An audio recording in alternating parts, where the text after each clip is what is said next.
In your morning headlines now this morning, President Trump is calling for unity among the American people while digging in on the divisive topic of immigration. WBIR 10 News anchor Heather Wallaga is breaking down the State of the Union address this morning. Heather? Russell and Abby, good morning. This was President Trump's second State of the Union address, but his first before a divided Congress. At times, there were cheers and even standing ovations from both parties last night, but it appears both sides are standing their ground on the issue of immigration.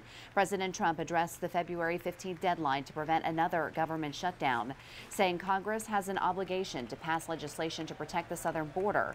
He also said there's a class divide over the proposed border wall.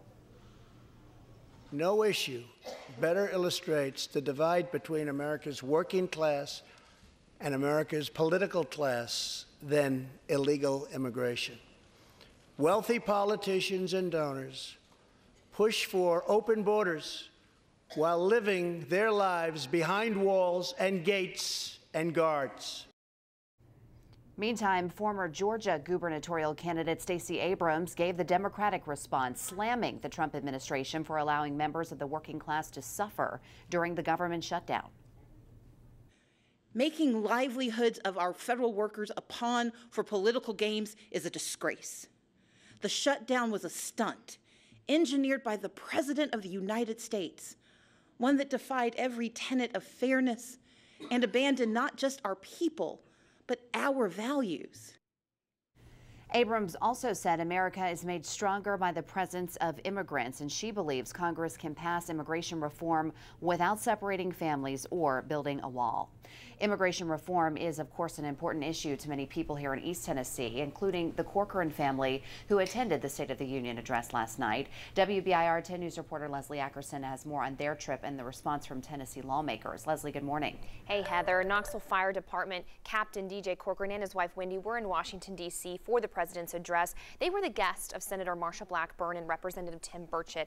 The Corcorans lost their 22-year-old son, Pierce, in a car crash on Chapman Highway back in December. The man charged in that crash is an undocumented immigrant. The Corcorans have advocated for border security since their son's death.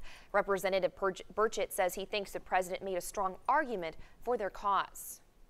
DJ's a respected member of our community, as his wife is. DJ's a captain in our fire department. I've known him for years. Great family. I was glad the president, I think he made a good point for it, and he laid it out just how important it was. Went on to say he believes Democrats are opposing the border wall for appearances rather than what they believe is good for the country. Senator Marsha Blackburn is also responding this morning. She said it was an honor to have the Corcorans attend the address.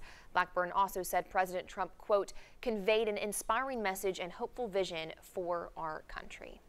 Now back here at home, the University of Tennessee Social Media Command Center tracked the buzzwords surrounding the State of the Union on Twitter. They say those words include this year Trump, Pelosi, Veterans, Union, Investigation, Watching, Justice, and Women. Russell, Abby, back to you.